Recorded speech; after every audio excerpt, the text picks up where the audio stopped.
Bro, my grandpa just died and left me a box of old VHS tapes. One of them isn't labeled. I almost threw it away. I wish I had. It's an emergency alert system broadcast, the kind from the 80s. That ugly gray screen, that siren tone that makes your teeth hurt. This is not a test. Standard stuff. I've seen 100 of these on YouTube at 2 a.m. like everyone else. Except this one has a timestamp in the corner, October 14th, 1987.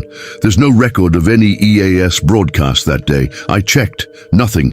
0 hits. It's like the government scrubbed it, or it never officially happened. I almost stopped watching at the 40-second mark. That's when the tone cuts out mid-siren, not fades. Cuts, like someone yanked the cable. And for exactly 6 frames, I counted, I paused it frame by frame, there's a face in the static, not a glitch shape.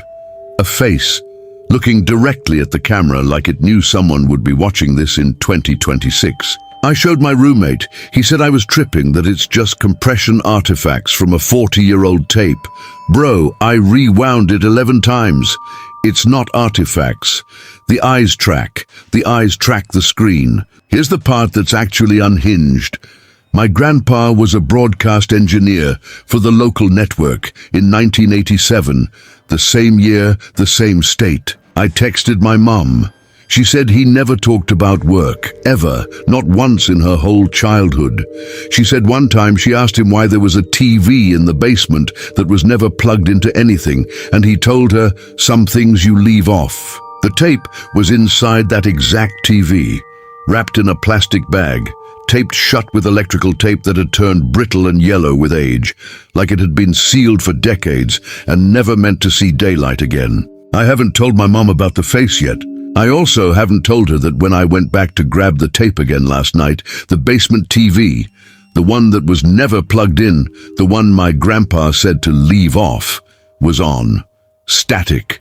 Same gray static as the tape. Nobody plugged it in. I checked the cord. It's still cut. I'm not finishing this tape alone. Comment if you've ever found something a family member specifically buried, not lost. Buried. There's a difference, and I'm starting to understand why. Update. Found something worse than the tape. Tucked inside the same plastic bag, folded so many times it had gone soft at the creases. A newspaper clipping, local paper dated October 15th, 1987, one day after the broadcast. The headline is mundane on purpose, I think. Brief outage affects local stations. 3 sentences, no names, no details. The kind of non-story you only print when you need something on record, but you need it to say nothing.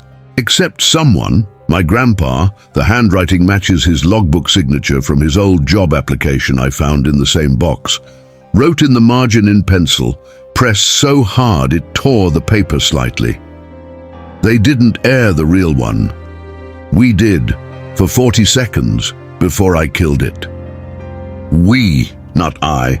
There were other people in that control room with him. I searched the paper's digital archive for follow-up stories.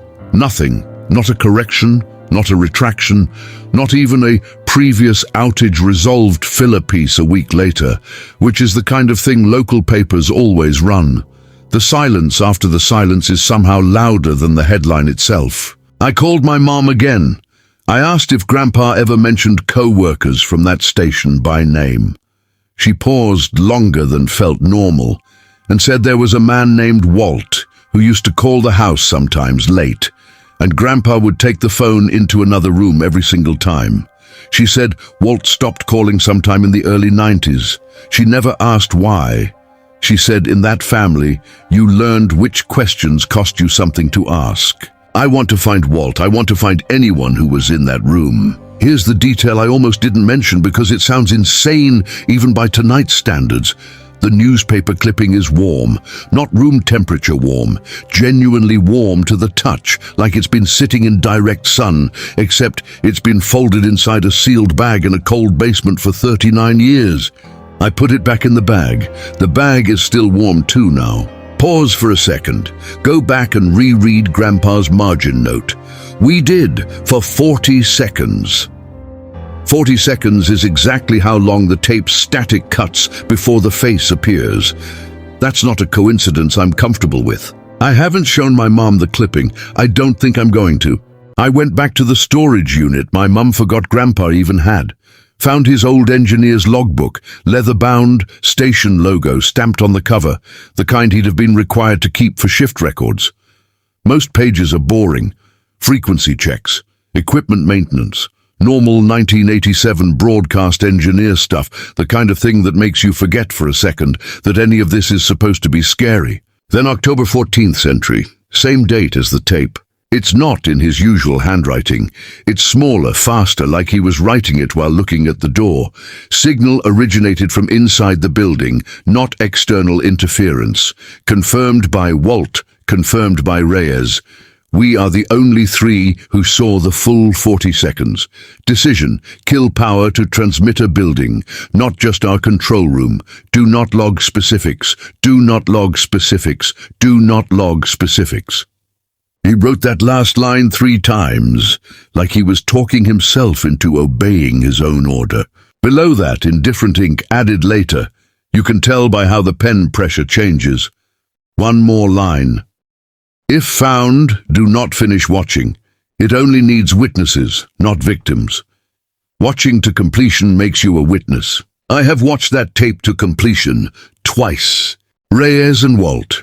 2 names now, both confirmed in 2 separate sources. The margin note and the logbook agree on Walt, and this is the first time Reyes shows up anywhere. I searched both names against old station employee records that are still digitized. Walt has no public record past 1991. Reyes has no public record at all. Not a single database hit, which is its own kind of impossible for someone who supposedly held a technical broadcast job in the United States in the 1980s. I haven't told you guys the actual content of those 40 seconds yet, the ones Grandpa says they killed power to stop.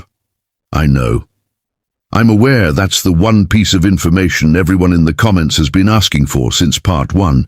I'm not ready to write it down yet, because writing it down might be its own kind of finishing. The logbook smells like the inside of an old television. I don't know how else to describe it. My mom's coming over tomorrow. I'm going to show her the handwriting and ask her, finally, what he actually said to her at that door in 1987. My mom remembered something. Buried deep. The kind of memory that surfaces in pieces. When you finally ask the right question, instead of a general one, she didn't just remember words at the door. In 1987, she remembered Grandpa carrying a film canister out of the house.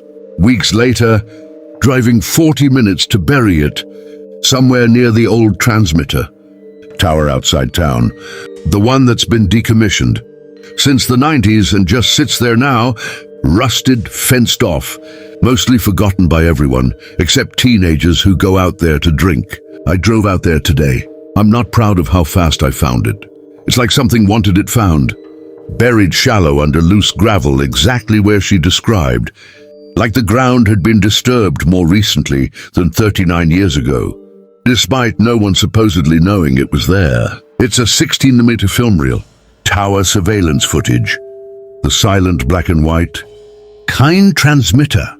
Facilities used to run on a loop for security. I got it digitized by a guy 2 towns over who does old format conversions. Didn't tell him what was on it. Just paid extra to not be asked questions. The footage shows the tower at night. Nothing for the first 2 minutes. Then 3 men walk into frame from the access road. Has to be Grandpa. Walt, Reyes, and they're not walking toward the tower. They're walking away from it fast, looking back over their shoulders at something the camera can't see because it's pointed at the wrong angle. Like whoever set this camera up wanted a record that something happened without wanting a record of what. Here's where I have to be honest with you about something. I noticed only on the 3rd rewatch of this footage, because I almost didn't catch it the first 2 times. There's a number burned faint into the bottom corner of the frame. Transmitter-style timestamp, the kind that ticks during broadcast but shouldn't exist on raw security reel at all. It's not a date. It's not a time. It's just a number alone, no other digits around it. 43. I don't know yet what it's counting. I have a theory and I don't like it. I'm not going to say the theory out loud until I'm sure, because every single piece of evidence in this story so far has been a warning not to speak certain things into existence before you fully understand them, and I'm done ignoring Grandpa's handwriting. I laid everything out on my mom's kitchen table. Tape, clipping, logbook, tower reel. Paused on that frame with the number. She looked at all 4 pieces of evidence at once, together for the first time in either of our lives, and she went quiet in the exact way she went quiet every time I'd asked her something true this whole week. Then she finally told me what Grandpa said to her at the door in 1987. He said, "If your son or daughter ever puts these 4 things in the same room, it means I'm gone, and it means it's already started again. Tell them the number was never the days. It was never the years. It counts how many people have watched the whole 40 seconds since the night we killed it. And every time someone finishes, every single piece of evidence updates itself, because it isn't 4 separate things. It's one thing that split itself into 4, so no one person could ever hold the whole 40 seconds at once. Tape, clipping, logbook, reel, 4 witnesses. Not one, just like the logbook said. Walton Reyes didn't disappear from public record. They became 2 of the 4. I asked her the only question left. I asked her why 43. She didn't answer. She didn't need to, because right as I asked it, the kitchen TV behind her, the one that had been off the entire time we sat there, the one nobody had touched, turned on by itself.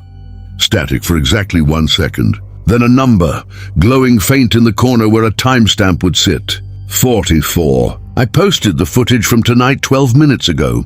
I haven't said anything else about it. I'm just going to leave my phone on the table, screen up, camera still rolling on the kitchen TV behind it, and let you watch what happens to that corner of the screen the moment this video finishes loading on your end.